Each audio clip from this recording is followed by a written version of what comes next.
हो आइए परमेश्वर के वचन की ओर चलेंगे और हम भजन 37 की कुछ आयतों को पढ़ेंगे और फिर उसके बाद आगे बढ़ेंगे। भजन 37 के हम पढ़ रहे थे कि वो हमारे पाँव को 31 पद पढ़ लिया था हमने, 32 से 34 पद आज पढ़े। 32 to 34। हाँ, दुष्ट धर्मी की ताक में रहता है, हाँ, और उसे मार डालने का यत्न करता है। हाँ, यहोवा उसको उसके हाथ में न छोड़ेगा, हाँ। और जब उसका विचार किया जाए तब वह उसे दोषी न ठहराएगा। आमीन। यहोवा की बाट जोता रहे और उसके मार्ग पर बना रहे, और वह तुझे बढ़ाकर पृथ्वी का अधिकारी कर देगा। जब दुष्ट काट डाले जाएंगे तब तू देखेगा। आमीन। दुष्ट धर्मी की ताक में लगा रहता है। दुष्ट का काम है दुष्टता करना। बाइबल में एक बात ध्यान से सुनना, बाइबल में एक बात लिखी है, आत्मिक जन शारीरिक जन के द्वारा सताया जाता है।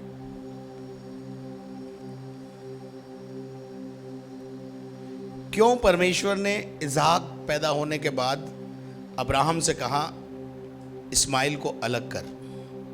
कारण यही था, दुनिया के लोग हमसे ज्यादा शातिर हैं, चालाक हैं, और प्रभु का वचन कहता है जो भक्ति के साथ जीवन बिताएंगे वो सब सताए जाएंगे। लेकिन एक आशा मैं आपको बताता हूं, इसके अंदर एक आशा है। दुष्ट धर्मी की ताक में रहता है और ये यत्न करता है कि वो धर्मी को मार डाले। आज तक जितने धर्मी पैदा हुए, संत पैदा हुए, आप मुझे बताइए किसको इस संसार के लोगों ने छोड़ा? अगर पूरी बाइबल का इतिहास आप जानते हैं तो ज्यादातर नबी जो दुनिया में आए, ज्यादातर संत जो दुनिया में संत बनने की कोशिश किया, सब मारे गए। 12 चेले शहीद हो गए, यीशु मसीह शहीद हो गया। परमेश्वर के वचन को अगर आप देखेंगे तो नबियों का खून बहाया गया, उन्हें मार डाला गया। नए नियम का सबसे पहला संत जो शहीद हुआ उसका नाम क्या है? स्तेफनुस। आप बताइए स्तेफनुस ने क्या बिगाड़ा था? अभी उड़ीसा के अंदर ग्रैम स्टैंड, उसके दोनों बच्चों को मार दिया गया, जला दिया गया, जिंदा जला दिया गया। क्या बिगाड़ा था? आप अगर सुसमाचार सुना रहे हो दुखियारे को, उसका दुख दूर करने के लिए उसको सुसमाचार सुना रहे हो कि मैं भी ऐसे ही परेशान थी, वहां गई, छुटकारा मिला, शांति मिली, तुम भी जाओ, इसमें क्या बुराई है? अच्छा ही तो कर रहे हो। लेकिन आपका पड़ोसी कहता है खुद गई जो तो गई, यानी और ले जावे। आपको अल्टीमेटम भी दे देते हैं वो, तुम गए तो गए, कोई बात नहीं, अब दूसरे को नहीं लेके जाओगे तुम। दुष्ट हमेशा धर्मी को मारने के यत्न में लगा रहता है, ये परमेश्वर का वचन कहता है। लेकिन 33वीं आयत आपके लिए एक होप है। यहोवा उसको उसके हाथ में न छोड़ेगा। Praise the Lord. यहोवा परमेश्वर उसको उसके हाथों में न छोड़ेगा, नहीं छोड़ेगा, और वरन उसको बचाने के लिए एक युक्ति करेगा। कई बार हम देखते हैं कि हमारा एक सवाल होता है, जब स्तेफनुस को परसिक्यूट किया जा रहा था, जब उस पर पथराव हो रहे थे, तब परमेश्वर कहाँ था? कई बार आपके जीवन में भी ये समस्या होती है कि आप जब सौरोज में से होकर, तकलीफों में से होकर गुजर रहे होते हो, तो आपके दिमाग में एक प्रश्न उत्पन्न हो जाता है, वेयर इज माई गॉड? मेरा परमेश्वर कहाँ है? यदि है तो वो छुड़ाने क्यों नहीं आ रहा है? बचाने क्यों नहीं आ रहा है? क्या यहोवा परमेश्वर तूने मुझे इन दुष्टों के हाथ में छोड़ दिया है? कई बार प्रभु हमें शहीद होने देता है। स्तेफनुस को शहीद होने दिया, पिछले दिनों में मैंने आपको बताया था कि स्तिफनुस शहीद हुआ, लेकिन जब स्तिफनुस शहीद हो रहा था, एक नया स्तिफनुस पैदा हो रहा था। वो घटना मैंने आपको बताई थी। कौन हुआ उस समय पैदा? शाऊल। शाऊल परमेश्वर की दृष्टि में आ गया उस दिन, क्योंकि शाऊल वहां पर कपड़ों की रखवाली कर रहा था। और उस दिन परमेश्वर ने कहा अब तेरे को छोड़ूंगा नहीं। जिस बाइबल का तो विरोध करता है, स्तिफनुस का शहीद हो जाना पौलुस की लाइफ का एक टर्निंग पॉइंट हो गया। कभी कभी परमेश्वर इन परिस्थितियों में से भी होकर जाने देता है, लेकिन हर बार नहीं। परमेश्वर हर बार आपको दुष्ट के हाथ में छोड़ देगा, ऐसा नहीं है। परमेश्वर के वायदे हैं, आग तुम्हें जला नहीं पाएगी, पानी तुम्हें डुबो नहीं पाएगा। मैं तुम्हारा यहोवा परमेश्वर, मैं तुमको दुष्टों के हाथ में पड़ा नहीं रहने दूंगा। आप मुझे बताइए, परमेश्वर के वचन के अनुसार जब आप अय्यूब की किताब को पढ़ते हैं, शैतान कौन है? दुष्ट। परमेश्वर ने कुछ समय के लिए अय्यूब को किसके हाथ में दे दिया? शैतान के हाथ में दे दिया, ताकि वो परखा जाए, उसकी परीक्षा हो। और जब वो परीक्षा में पास हुआ तो डबल आशीष का अधिकारी हुआ। नहीं हुआ? तो कभी कभी परमेश्वर हमको परीक्षा में लेके जाता है, तो दुष्ट के द्वारा हमारी परीक्षा होती है। जो परीक्षा से डरेगा उसका प्रमोशन नहीं होगा। इसलिए आप परीक्षा से डरिए मत, परीक्षा को पूरा आनंद की बात समझिए। परमेश्वर का वचन याकूब की पत्री में कहता है, जब तुम्हारे ऊपर नाना प्रकार की तकलीफें आए, नाना प्रकार की परीक्षाएं आए, जब तुम परीक्षा में पढ़ो तो इसे पूरे आनंद की बात समझो, क्योंकि अगले ही क्षण तुम्हारा प्रमोशन होने वाला है। You are going to promote it. लेकिन परीक्षा कौन करता है? परमेश्वर तो करता नहीं है। देखिए, आपको बताता हूं कि अपन पढ़ते हैं स्कूल में, 9वीं क्लास तक, 10वीं क्लास तक पढ़ते हैं अपन। तो हमारा प्रैक्टिकल लेने कौन आता है?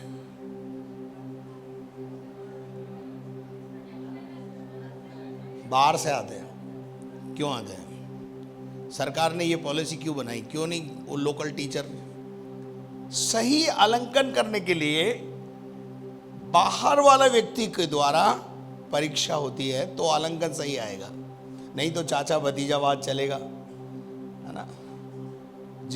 जो टीचर को पानी पिलाती है, पराठा खिलाती है, अचार पराठा लाके खिला देती हो, उसको नंबर ज़्यादा मिलेंगे।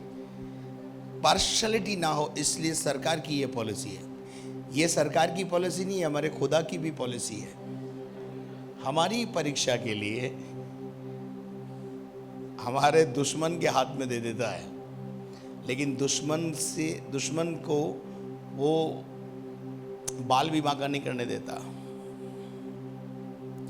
जितना गया अय्यूब का, डबल पाया कि नहीं? मैं आज सुबह आपको एक बात बता देना चाहता हूं, इस बात को आप अच्छी रीति से समझें। परमेश्वर आपको दुष्ट के वश में पड़ा नहीं रहने देगा। शैतान के हाथ में आपको कुछ देर के लिए जरूर सौंप सकता है फॉर द एग्जामिनेशन, लेकिन निकालेगा भी वही। धर्मी गिर सकता है, पर खुदा उसे उठाकर खड़ा करता है।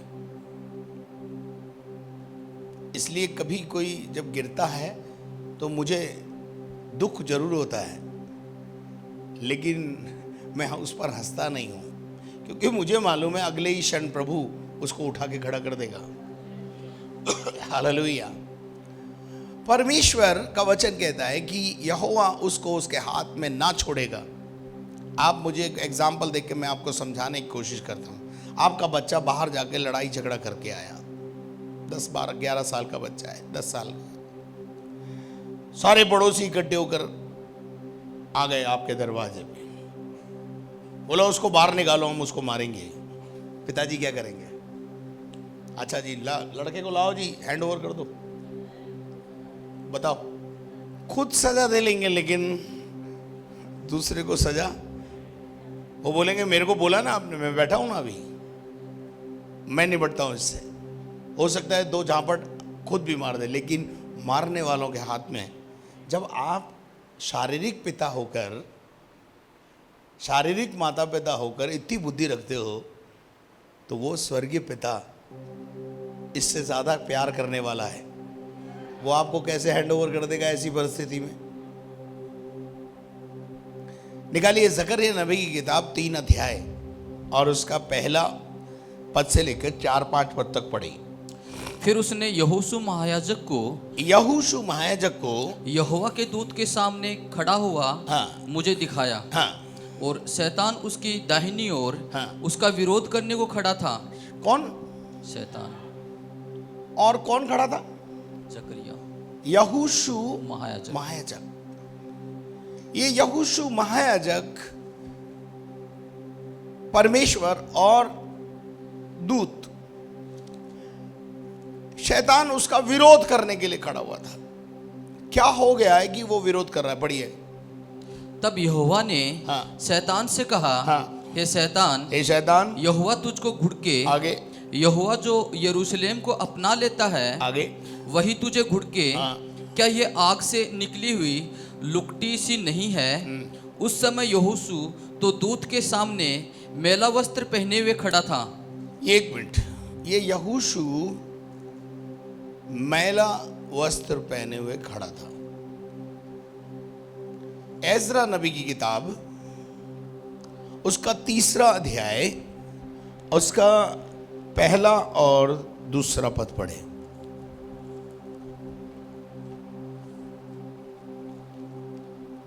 आपको यह पता होना चाहिए ये यहोशू है कौन। जब जब तक ये नहीं पता कि ये यहोशू है कौन,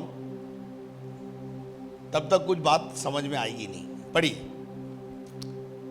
जब 7वां महीना आया, हाँ, और इजरायली अपने अपने नगर में बस गए, तो लोग यरूशलेम में एक मन होकर इकट्ठे हुए। एक मन होकर यरूशलेम में इकट्ठे हुए। तब योसादाक के पुत्र योशू ने अपने भाई याजकों समेत और सालतियल के पुत्र जरुब्बाबेल ने अपने भाइयों समेत कमर बांधकर इज़राइल के परमेश्वर की वेदी को बनाया कि उस पर होम बलि चढ़ाए, जैसे कि परमेश्वर के भक्त मूसा की व्यवस्था में लिखा है। बस अब आपको समझना है, जकरिया 3:1 और 2 में यहोशू महायाजक कौन सा वाला है? यही वाला है जो यहोसादाक का बेटा है। यहोशू वो वाला नहीं है जो मूसा का टहलुआ है। समझ में क्लियर हुआ? ये वो वाला यहोशू नहीं है, ये एक अनादर यहोशू है, जोशुआ है, जिसका नाम जोशुआ है। और जोशुआ और जरुब्बाबेल 2 व्यक्ति हैं। ये दोनों मिनिस्ट्री में हैं। काय में है? सेवा में है। अगर आप हग्गे नबी की किताब और जकरिया की किताब पढ़ोगे तो वहां जरुब्बाबेल के लिए बहुत सारी बातें लिखी है। जरुब्बाबेल के लिए लिखा है, ए जरुब्बाबेल, ये बड़ा पहाड़ तेरे सामने मैदान हो जाएगा, मैंने तुझे अपनी अंगूठी के समान बना के रख लिया है और कोई तेरे सामने खड़ा नहीं हो पाएगा, ना तो बल से ना ताकत से, परंतु मेरी आत्मा से ये सब कुछ हो जाएगा। ये सारे वायदे जरुब्बाबेल के साथ हो रहे हैं। मिनिस्ट्री में तो यहोशू भी है। 5 एजरा 5:1-2। तब हग्गे नामक नबी, हाँ। और ईदो का पोता जकरिया यहूदा और यरूशलेम के यहूदियों से नबुवत करने लगे। हाँ। उन्होंने इज़राइल के परमेश्वर के नाम से उनसे नबुवत की। आगे। तब सालतियल का पुत्र जरुब्बाबेल आया नाम, शालतियल के पुत्र जरुब्बाबेल और योसादाक का पुत्र यीशु समझ कमर में आया? बांधकर, इसको यहां पर यीशु भी कहा गया है, लेकिन ये यहोशू है, कंफ्यूज नहीं होना। आगे। कमर बांधकर कमर बांधकर परमेश्वर के भवन को हाँ। जो यरूशलेम में है हाँ। बनाने लगे हाँ। और परमेश्वर के वे नबी उनका साथ देते रहे। अब आपको ये 2-3 आयतें पढ़ाई ना मैंने, इससे आपको समझ में आया होगा जोशुआ कौन है, यहोशू कौन है। In the time of Ezra and in the time of Nehemiah they are coworker, ये परमेश्वर की सेवा करने वाले व्यक्ति हैं, सेवा टहल करने वाले व्यक्ति हैं, लोगों के अंदर जोश और जील भरने वाले व्यक्ति हैं, धर्मी व्यक्ति हैं, धर्म के कामों में रुचि रखने वाले व्यक्ति हैं, त्याग और बलिदान का जीवन जीने वाले व्यक्ति हैं, परमेश्वर से प्रेम करने वाले व्यक्ति हैं। इन 2 आयतों से आपको समझ में आएगा। और यही यहोशू, जकरिया इसका बयान 3 अध्याय में कर रहा है कि यहोशू जो है वो परमेश्वर के सम्मुख खड़ा हुआ है और शैतान भी खड़ा हुआ है। और शैतान काहे के लिए खड़ा है? उस पे दोष लगाने के लिए खड़ा है। चलिए आगे बढ़िए, अब जकरिया में आइए वापस। उस समय यहोशू तो दूत के सामने हाँ। मेला वस्त्र पहने हुए खड़ा था। कैसा वस्त्र है? इसका वस्त्र मैला कैसे हो गया? परमेश्वर की सेवा करते हुए इसका वस्त्र मैला हो गया। समझ में आ रहा कुछ? ये कहीं ना कहीं गिर गया, ये कहीं ना कहीं दुष्ट के फेंटे में आ गया, दुष्ट के प्रलोभन में आ गया। जैसे कई बार दुष्ट आत्मा को हम निकालते हैं तो दुष्ट आत्मा हमें बोलती है मुझे इसमें रहने दे, मैं तेरा भला करूंगी, मेरे को बोलती है। और अगर ऐसे में अगर हम उसके प्रलोभन में आ जाएं तो हम गए काम से। फिर यहोशू जो प्रभु की सेवा करने वाला व्यक्ति था, ईमानदार था, कहीं गिर गया। गिरने से कपड़े मैले होते हैं। गलत बोल रहा हूं? आप भागते भागते गिर जाइए, गिरने से क्या हो जाएगा?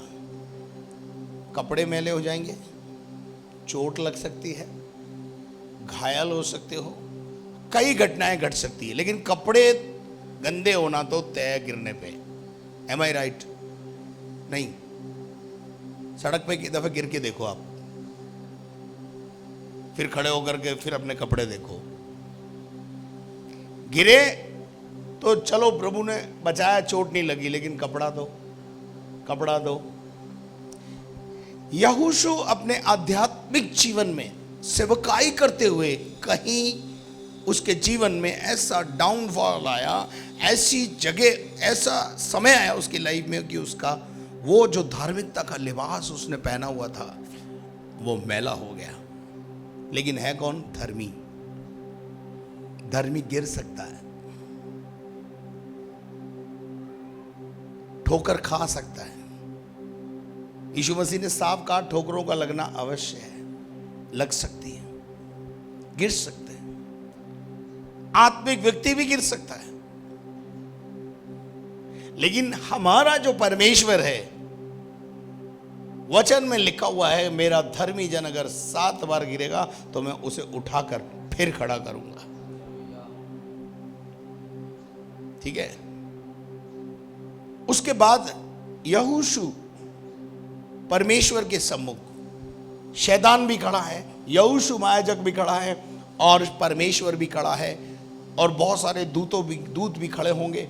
उन सब के सामने शैतान यहोशू के ऊपर उसके मैले वस्त्रों को देखकर उस पर क्या लगा रहा है? दोष लगा रहा है। शैतान का काम होता है दोष लगाना। अगर आप में एक स्वभाव है कि आप दोष लगाते रहते हैं या आप दोष ढूंढते रहते हैं, तो मैं आपको बताता हूं, यह स्वभाव शैतान का स्वभाव है। कमियां मत ढूंढो, अपनी कमी ढूंढो। दूसरे में तो बहुत कमियां हैं, पर आप में कितनी कमी है वो ढूंढो। दूसरे की कमियां हमें नजर आती हैं, पर हमारी खुद की अपनी कमियां हमें नजर नहीं आती। परमेश्वर का वचन कहता है मैं दुष्ट के हाथ में धर्मी को नहीं सौंपूंगा। शैतान आज बहुत खुश है। क्यों खुश है? एक धर्मी व्यक्ति का वस्त्र मैला हो गया है और अब उसे लग रहा है कि थोड़ी ही देर में ये नरक में डाला जाएगा और मुझे सौंप दिया जाएगा, फिर मैं इसका तमाशा बनाऊंगा। यहोशू की पिक्चर जकरिया नबी की किताब 3 अध्याय में आप देख रहे हैं किस प्रकार की है। वो एक धर्मी व्यक्ति है। वो एजरा नबी के ज़माने में और नेहमिया के ज़माने में सेवकाई में है। मैंने इसलिए वो 2 आयतें आपको पढ़ाई ताकि आपको ये समझ में आए कि ये यहोशू है क्या और करता क्या है। ये जोश भरने वाला एक धार्मिक व्यक्ति है, लेकिन कहीं वस्त्र मैला हो गया, कहीं दुष्ट की चाल में फंस गया, कहीं दुष्ट का वार उस पर चल गया। आपके जीवन में भी कई बार दुष्ट का वार चलता रहता, आपको पता ही नहीं चलता। आपको लगता है सब कुछ अच्छा चल रहा है, लेकिन आपको पता नहीं होता कि दुष्ट का वार आप पर चल गया है और वस्त्र मैला हो गया है और आप उस मैले वस्त्र को धारण करके सेवा करते रहते हैं।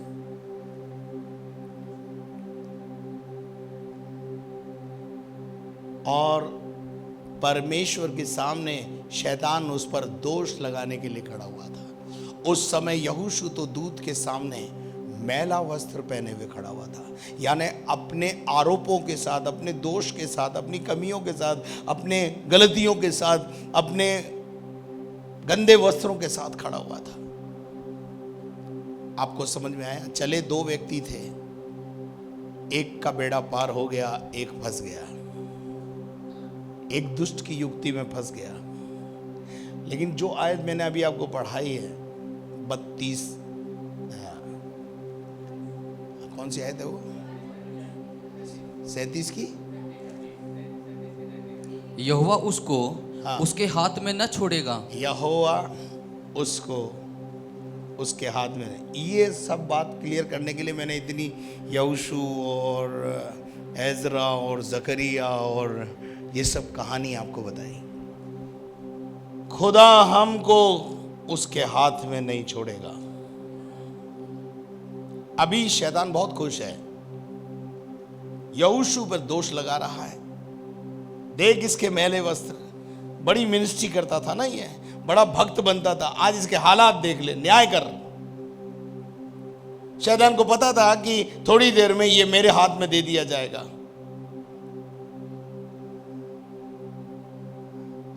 लेकिन परमेश्वर है। आपको पता है यूहन्ना के 8वें अध्याय में एक महिला को पकड़ लिया जिसने व्यभिचार किया था, और व्यभिचार करते हुए जब वो पकड़ी गई तो उन्होंने सोचा चलो इसको यीशु के पास ले चलते हैं, देखते हैं यीशु क्या न्याय करता है, इसका तो मरना तय है। आपको पता है क्या हुआ? यीशु मसीह के पास लाए और यीशु मसीह से कहा मूसा की शरीयत के मुताबिक जो स्त्री व्यभिचार में पकड़ी जाए उसे मार डालना चाहिए, पत्थर मार के। यीशु मसीह ने कहा बिल्कुल सही कह रहे हो। अब यीशु मसीह ने अपने मन में ठान लिया है कि ये महिला मेरे पास आ चुकी है, अब इसके जीवन में कुछ करना है। आप मुझे बताइए, पत्थर मारने वालों के हाथ में दे दिया यीशु मसीह ने?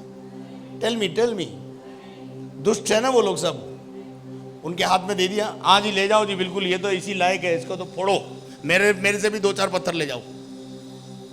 बोलो, ऐसा बोला? कितनी खूबसूरती से यीशु मसीह ने उस महिला को बचाया, दुष्टों के वश में सौंप दिया। बोला भाई अच्छा ठीक है, बात तो सही है तुम्हारी, लेकिन पहला पत्थर वो मारे जिसने पाप नहीं किया हो। और यीशु मसीह भूमि पर बैठकर सबके पापों को लिखने लगे और सब पत्थर छोड़ छोड़कर भाग गए। अब कौन खड़ा है? अब कौन खड़ा है? यीशु और वो महिला और पत्थर पड़े हैं। क्या यीशु मसीह को अधिकार नहीं है सारे पत्थर से उसको मार डाले? क्योंकि यीशु मसीह ने तो कोई पाप नहीं किया ना, अधिकार था। लेकिन यीशु ने उस औरत से क्या कहा? देख तेरे पत्थर मारने वाले कहां गए। जा, मैं भी तुझे माफ करता हूं, पर एक शर्त है, फिर से इस रास्ते पे मत जाना। क्या मेरे प्रभु यीशु मसीह ने उस महिला को दुष्टों के हाथ में दे दिया? तो ये आयत आपको समझ में आ रही है? अब ऐसे ही मेरा और आपका परमेश्वर, द सेम गॉड, हमें कभी भी शैतान के हाथ में पड़ने नहीं देगा, हमें बचाएगा, युक्ति करेगा कि हम उसमें से बाहर आ जाएं। अब जकरिया नबी की किताब को जब हम पढ़ते हैं तो चौथे पद में देखते हैं क्या लिखा है। तब दूत ने उनसे जो सामने खड़े थे कहा, तब परमेश्वर का दूत ने कहा, इसके मैले वस्त्र उतारो। इसके मैले वस्त्र उतारो। शैतान की तो खोपड़ी में भी नहीं था ये।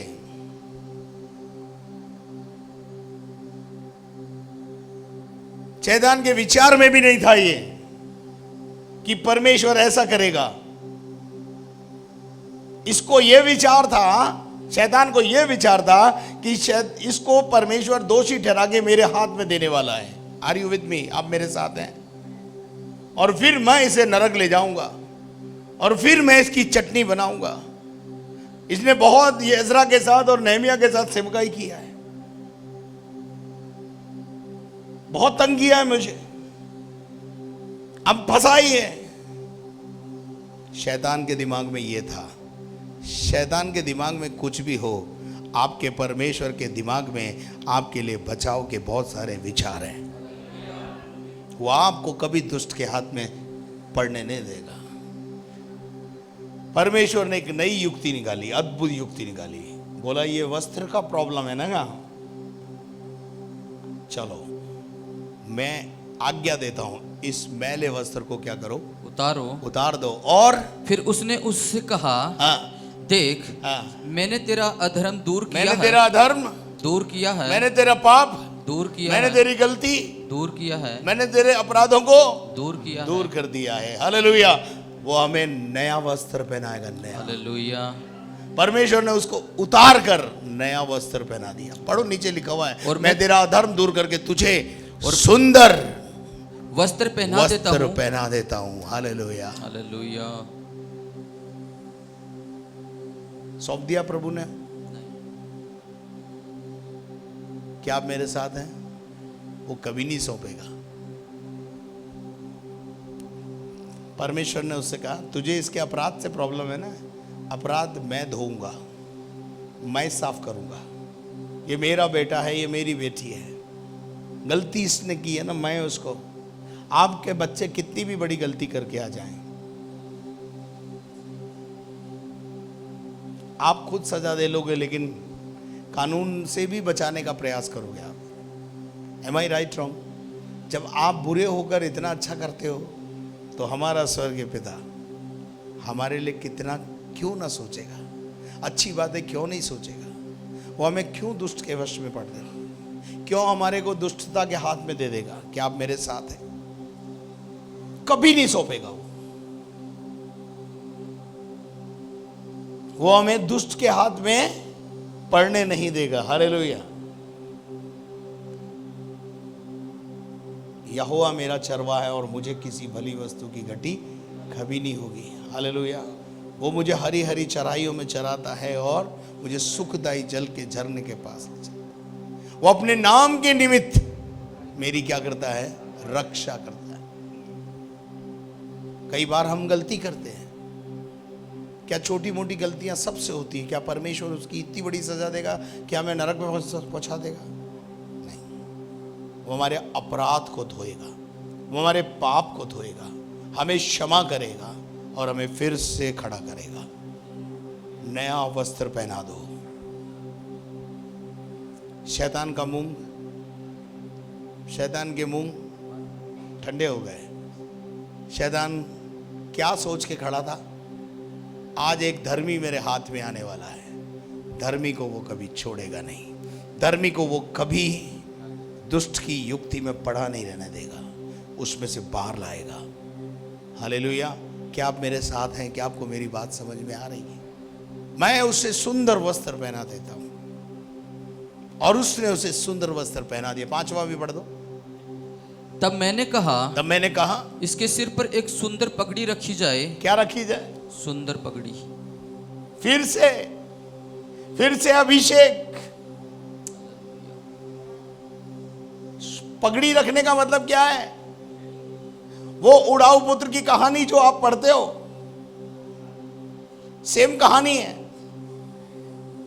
एक बेटा अपने बाप से दूर चला गया, लेकिन जब वो लौट के आया, सबसे पहले वस्त्र पर अधिकार, पला हुआ बछड़ा, ये सब किस बातों को बताता है? परमेश्वर के प्रेम को बता रहा है। वो पला हुआ बछड़ा कौन है?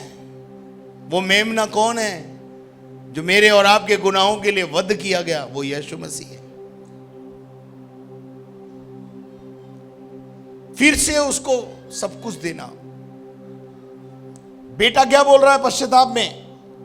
पापा, मैं बेटा कहलाने के लायक नहीं हूं, मुझे तो तू नौकर के समान रख ले, पर तेरे घर में शरण दे दे। मेरी सबसे बड़ी भूल यह थी कि मैंने तेरी शरण छोड़ी, मैंने तेरी उपस्थिति छोड़ी। Don't leave the presence of God. परमेश्वर की उपस्थिति कभी मत छोड़ो, चाहे परिस्थिति कैसी भी क्यों ना हो, क्योंकि जब तक आप परमेश्वर की उपस्थिति में हैं, आप सुरक्षित हैं।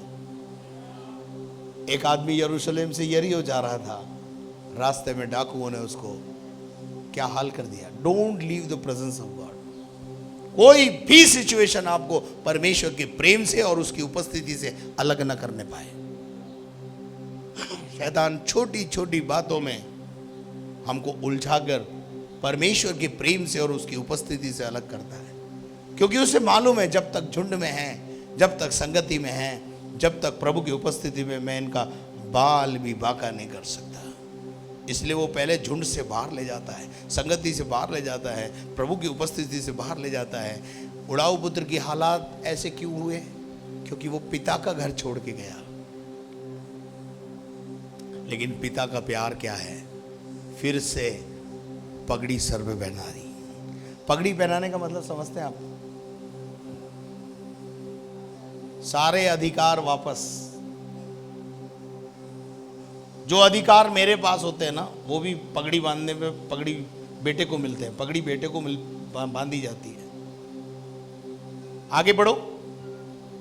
अतः उन्होंने उसके सिर पर याजक के योग्य शुद्ध पगड़ी रखी। याजक के योग्य, याजकाई का पद छीना नहीं।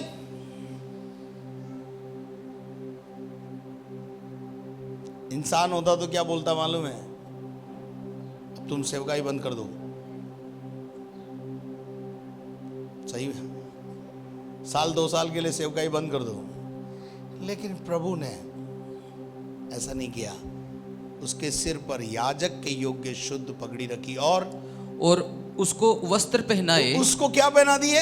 वस्त्र पहनाए। वस्त्र पहना दिए। और उस समय यहोवा का दूत पास खड़ा रहा। यहोवा का दूत क्या खड़ा रहा?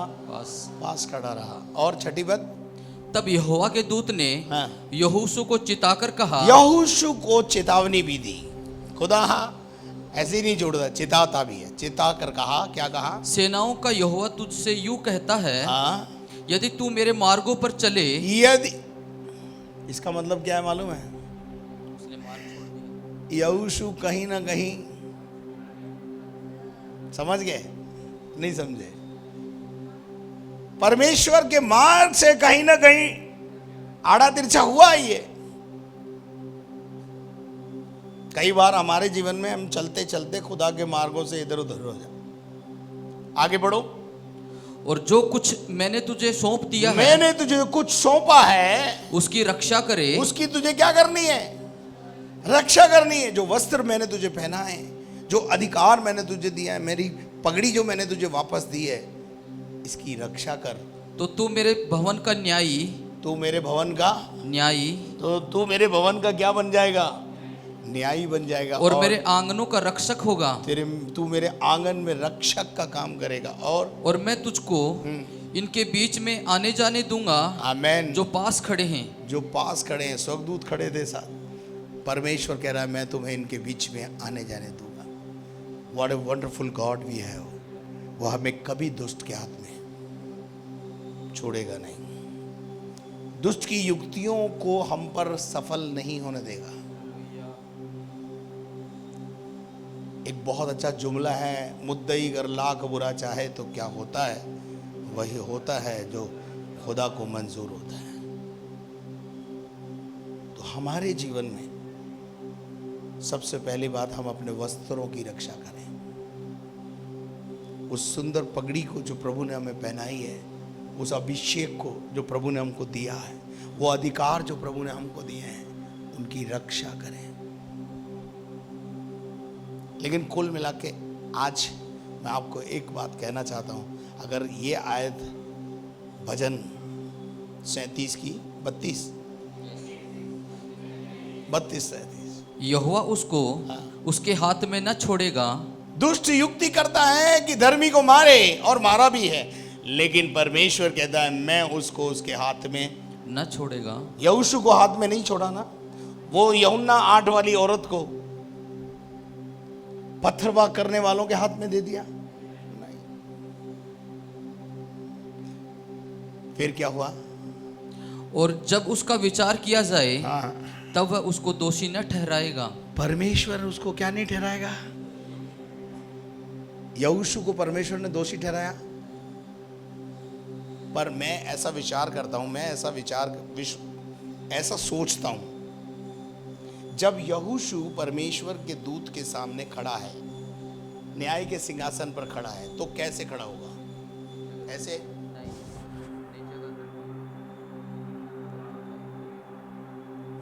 ऐसे? आई थिंक अपना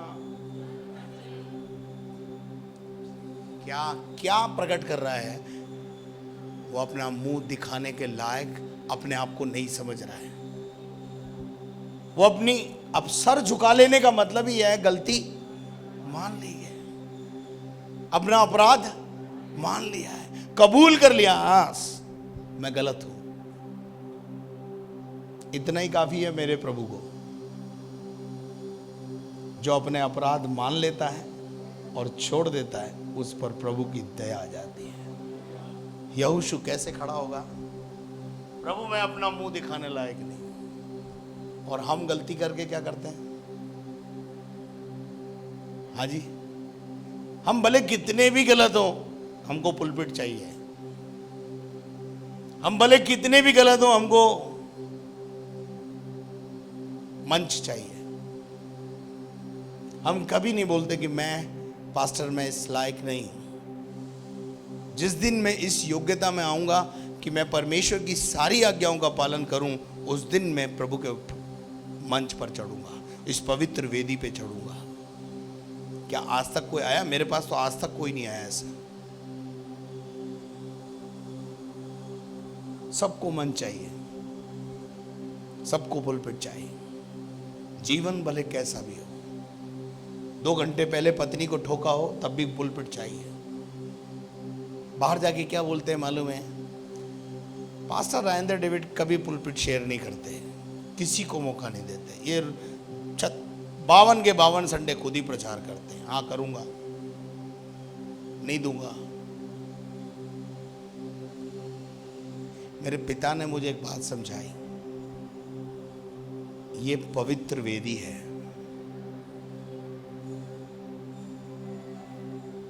इस वेदी पर चढ़ना इतना आसान नहीं है। फुरफुर करने वाले यहां नहीं ठहर सकते हैं।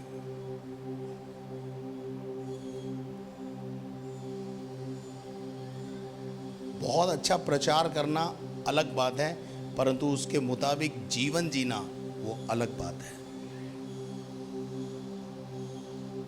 जीवन महत्वपूर्ण है, जीवन शैली महत्वपूर्ण है। जिस दिन आपकी जीवन शैली अच्छी होगी, खुदा अपने आप आपको ऊपर ले आएगा। समझ में आ रहा है? तो प्रभु आपको कभी दुष्ट के हाथ में नहीं छोड़ेगा। ये बात आज आप अच्छी रीति से समझ के घर जाना है। आइए अपने स्थानों पर खड़े हो जाएं और हम दुआ करें कि खुदा हम सब की रक्षा करे, इस धर्म के मार्ग में अपने नाम के निमित्त मेरी रक्षा करें। वो मेरे मार्गों अपने नाम के निमित्त मेरी रक्षा करता है। मेरे अजीजों, यदि हम गलती करेंगे तो प्रभु के नाम की भी तो निंदा होती है। इसलिए परमेश्वर अपने नाम के निमित्त हमारी रक्षा करता है, हमें संभालता है। हालेलुया।